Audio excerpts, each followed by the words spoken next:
Voilà, mesdames, messieurs, bonjour. Bienvenue à cette formation qui est orientée sur la nouvelle déclaration IPP, exercice d'imposition 2023.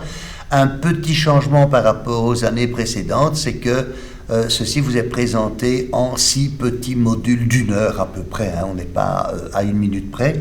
Et le but est d'attirer votre attention sur l'essentiel des modifications qui ont été apportées à cette déclaration exercice d'imposition 2023, puisque le fameux monstre à 800 têtes dont le ministre veut en couper un quart est en réalité un monstre bien plus abominable que ça, puisqu'il comporte 849 codes. Ça veut dire encore un peu plus que l'année précédente, en tout cas dans les 3 déclarations IPP, en fonction des régions. Les 849 codes, c'est pour la déclaration de la région Wallonne. Alors, très brièvement, je ne vais pas reprendre ici, puisque tout cela figure en détail dans la formation qui suit, mais suppression de la différenciation en fonction du genre. Donc, madame, si elle est plus âgée dans les impositions en commun, va se placer dans la colonne de gauche. C'est tellement important que l'administration a communiqué plusieurs fois à ce sujet. En séparation de fait, attention, il y a 2 codes maintenant à cocher, 2 petites pages à cocher. Si on est séparé mais pas encore marié, il faut indiquer les 2. Il faut indiquer qu'on est marié mais séparé. Voilà, très important aussi. La prise en charge des personnes âgées de plus de 65 ans. Vous savez que l'administration a réussi à changer la loi et à ajouter une condition de dépendance, mais bon, c'est pas applicable à ceux qui avaient déjà leur vieux, on va dire comme ça, à charge pour l'exercice d'imposition 2021. Des précisions vous seront également apportées en matière de coparenté fiscale, puisque c'est fort, ça fait partie des sujets de discussion, et il semblerait que c'est très compliqué et qu'on n'y arrive pas. Un petit mot sur une circulaire relative à l'accueil des réfugiés à domicile qui comporte plusieurs erreurs. Bon, c'est pas rassurant quand c'est l'administration, mais ça nous apprendra qu'il ne faut pas croire tout ce que l'administration nous raconte. Au cadre 3, location de biens, s'il s'agit de biens donnés en location à une personne morale qui n'est pas une société, mais aussi une société de logement agréée, on restera à une taxation basée sur le RC indexé arrondi et majoré de 40%. D'autres précisions vous seront données également à ce sujet-là. Concernant le cadre 4, y a-t-il des avantages liés à l'installation de panneaux solaires, d'une batterie domestique? Vous verrez quelle est la position de l'administration. On voit apparaître des rémunérations des pensionnés dans le secteur des soins. Ce ne sont pas des pensions, mais ce sont des pensionnés qui ont été rappelés en renfort dans les hôpitaux. Attention à toutes les dates. Attention aussi, dans toutes les heures supplémentaires, il y en a pour tous les goûts, à toutes les sauces, des heures supplémentaires volontaires additionnelles, des heures avec sursalaire, des heures sans sursalaire. Il y en a qui sont exonérées, il y en a qui sont taxées distinctement.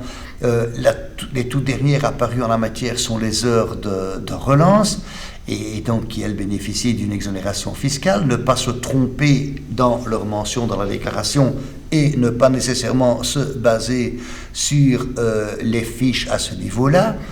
Un commentaire également de ces fameux nouveaux contribuables qu'on appelle des contribuables impatriés ou des chercheurs impatriés, en rappelant l'essentiel du régime applicable depuis le 1er janvier 2022, donc c'est bien de l'exercice d'imposition 2023, des modifications aussi concernant les sportifs, concernant les limites d'âge, des modifications aussi concernant les flexi-jobs, tout ça je vous en parlerai aussi, les revenus exonérés sous réserve de progressivité aussi, la manière de pouvoir utiliser son budget mobilité dans des frais de logement proches de son lieu de travail, et notamment proche, la distance de 5 km était portée à 10.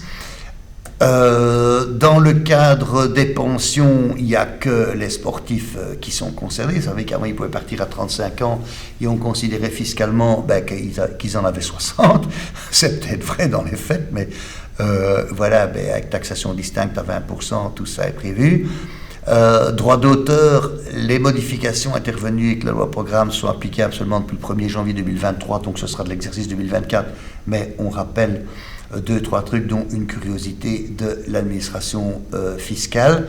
Dans les dépenses donnant droit aux réductions d'impôts, bien suivre toute la législation relative aux bandes de recherche, on verra cela. Les frais de garde d'enfants également. Dans les revenus divers, attention que tout ce qui est travail associatif, donc économie collaborative, on a maintenant les indemnités pour activité d'association. Il faut faire la distinction dans tout ça et ne pas se tromper. Un petit mot aussi d'une position du ministre assez surprenante quant à la situation où un contribuable qui a des panneaux solaires a trop d'électricité et revend l'excédent à son voisin. Dans le cas des dirigeants d'entreprise, attention à TN, pour fourniture gratuite de chauffage et d'électricité, il faut absolument, pour bénéficier de l'estimation forfaitaire, que le bien soit mis en location, qui est mis en location, soit également fait par la société qui met le chauffage et l'électricité à des fins autres que le chauffage. On verra également s'il y a ATN dans le cadre des travaux qui sont faits dans le cadre d'un dément de propriété, usufruit de propriété, avec un mot sur le nouveau droit des biens qui va changer des choses certainement, mais pour l'instant l'administration se tait dans toutes les langues. Alors, dans le cadre des bénéfices d'entreprises industrielles, commerciales, agricoles, on est déjà au cadre 17. Vous verrez, d'abord, qu'est-ce qu'une activité professionnelle? Pas mal de législation concernant la comptabilité probante, il y a encore des erreurs. Une nouvelle exonération, troisième exonération concernant des indemnités octroyés par les régions, communautés, provinces, communes. Ici, ce sont les contribuables victimes des conséquences économiques de la crise. On verra comment ça se renseigne et de quoi il s'agit.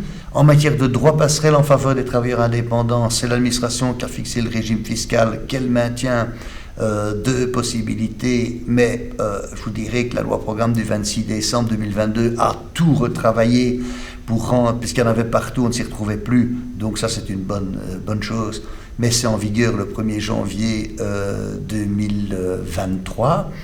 Nous aurons aussi l'occasion de parler des modifications intervenues concernant la justification des frais professionnels, concernant la durée d'amortissement d'une borne de recherche, concernant la répercussion de toute une série de frais qui seraient refacturés, concernant la déduction pour investissement aussi, avec une nouveauté pour les camions qui fonctionnent à l'hydrogène bleu, vert ou turquoise. Je ne sais pas s'il y en a déjà, mais c'est prévu.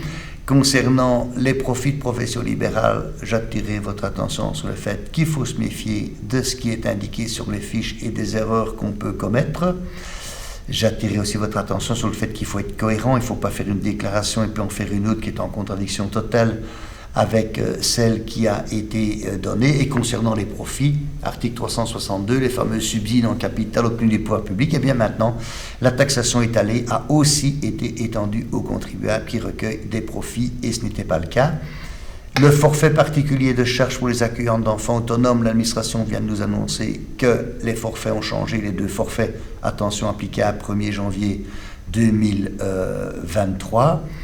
Et dans les éléments imputables afférents à une activité professionnelle, d'abord, modification en matière de QFIE, c'est bien d'avoir changé la loi, mais si la convention préventive dit autre chose, c'est elle qui l'emporte, et alors ce fameux crédit d'impôt pour l'augmentation de l'indemnité kilométrique forfaitaire pour déplacement de service, des conditions difficiles, des conditions contraignantes, des calculs difficiles, une série d'annexes à joindre à la déclaration. Et d'ailleurs, au niveau des annexes, j'aurai l'occasion de vous dire que contrairement à ce qu'on a toujours dit depuis des années, il y a maintenant l'obligation de fournir certains types d'annexes obligatoirement, donc en annexe à la déclaration, si on souhaite obtenir le bénéfice de l'avantage fiscal. Donc voilà, très rapidement, et en gros tout ce qu'on va examiner pendant ces 6 heures de formation, avec d'autres choses aussi. On aurait tort de se priver du plaisir que l'on peut se donner.